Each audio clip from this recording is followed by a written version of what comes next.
Hi, this is Mrs. Clark, and I'm going to show you how you can code your own mystery reveal pixel art.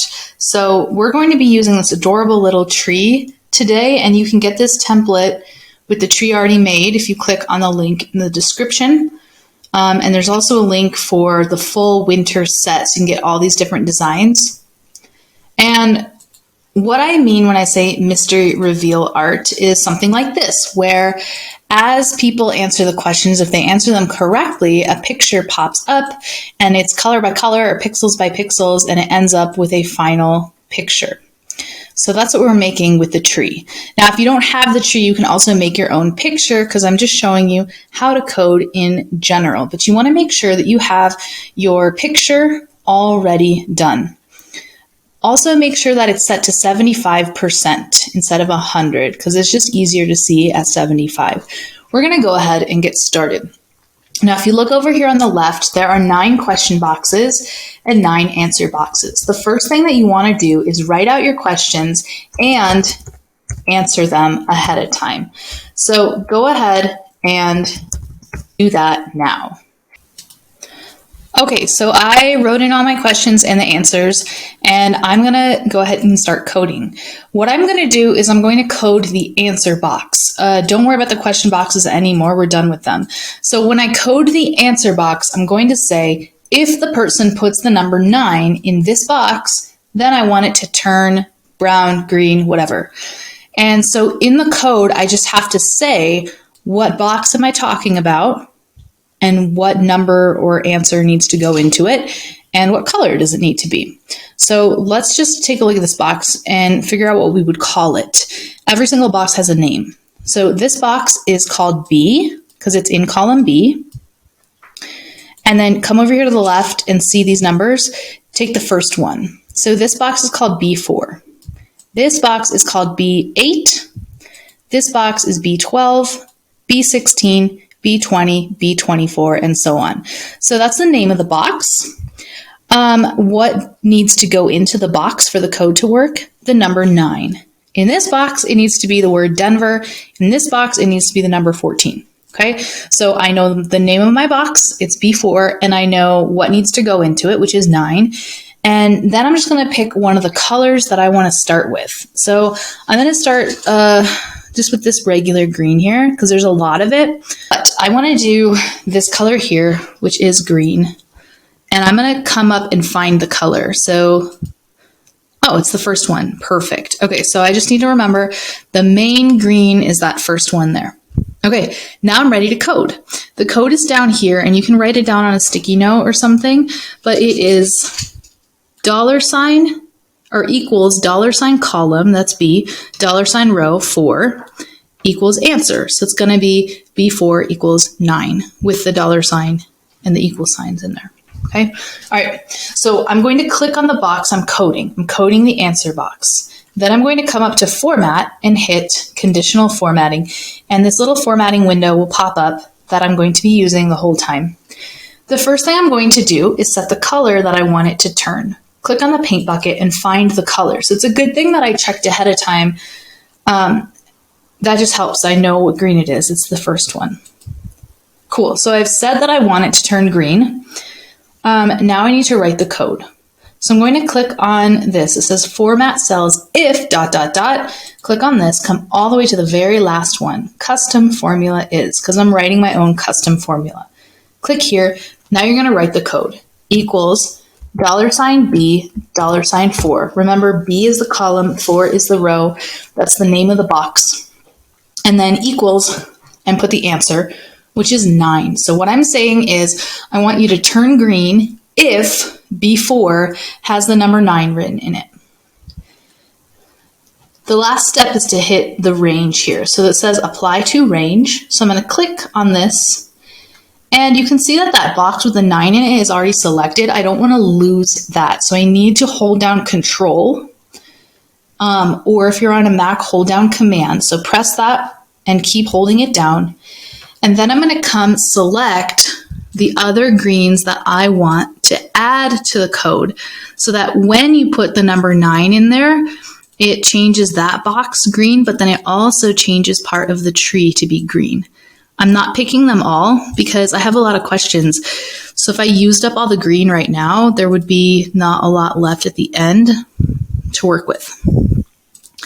As I'm selecting the green, if I have trouble seeing the difference between this green and the one right next to it, it's not the end of the world. I'm just doing the best that I can. Okay. If you accidentally click on one you didn't mean to click on like that, click on it again and it'll take it off.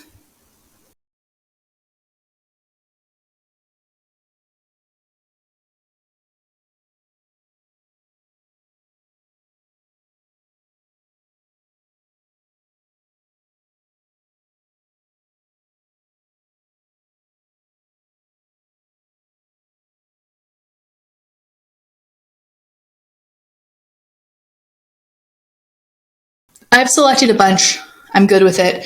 I'm going to take my finger off of the control button, check that that 9 box is still selected up there, and now I'm going to do 3 things. Let me pull this up so we can see it.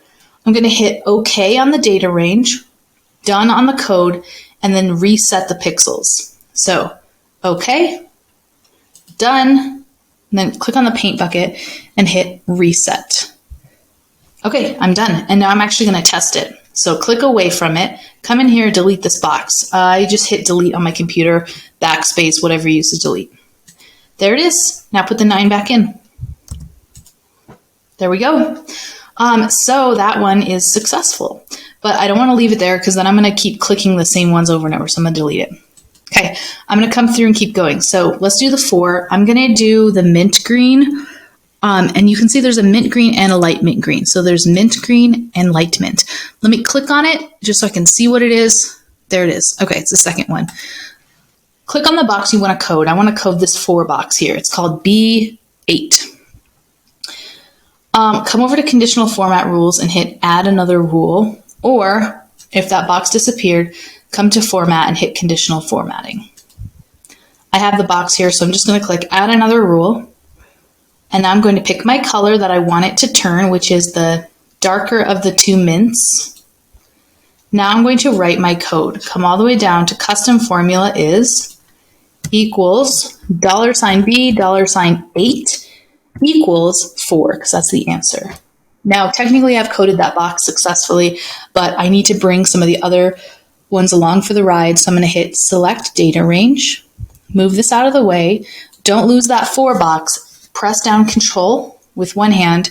With your other hand, start selecting some of your darker mint greens to bring along for the ride.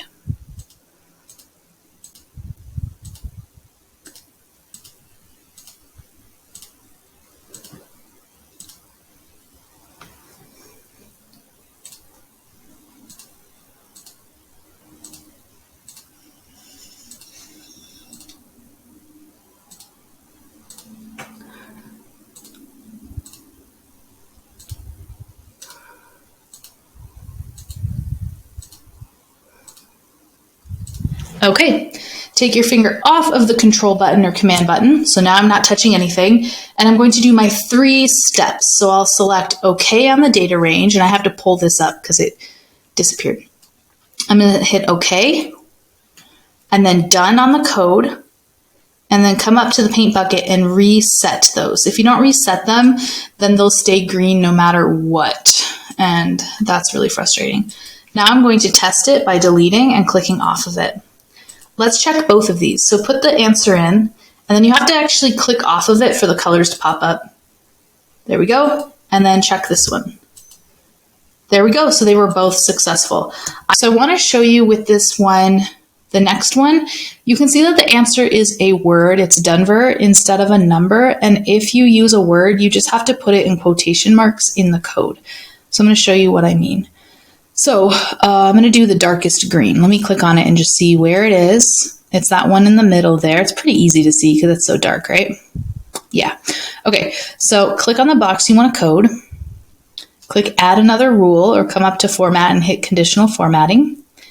I'm going to select the color I want it to turn. And sometimes I like to change the font color too because that's a dark background. So go. You can change the font too. Font color.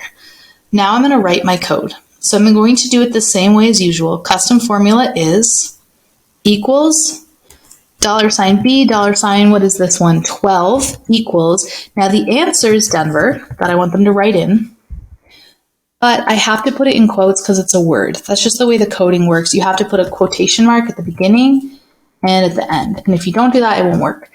Do you see how I didn't capitalize the D in Denver, but I did over in the answer box? That does not matter.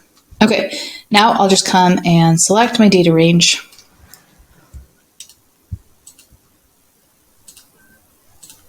And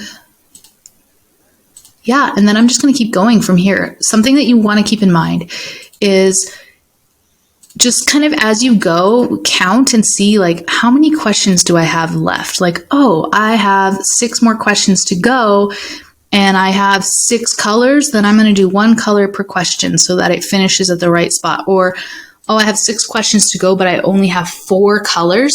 So maybe I'll do like half of the green and half of it on another question, but then I'll do everything else will get 1 question per color. You just want to keep an eye on it.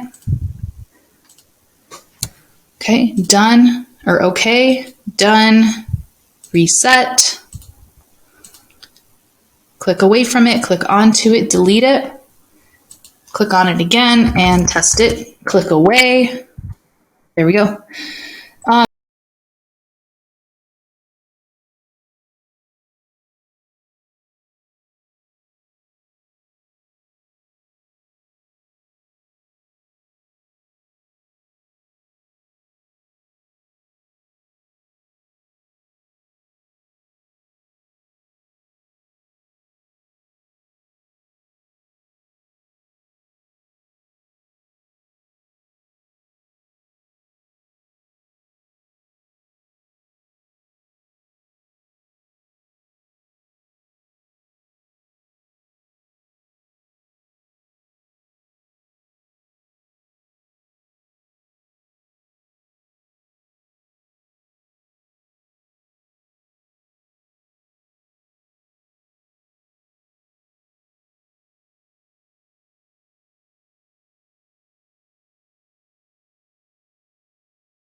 All right, so here's our tree. It's all coded and we have our finished product here. So I just went through each box one at a time and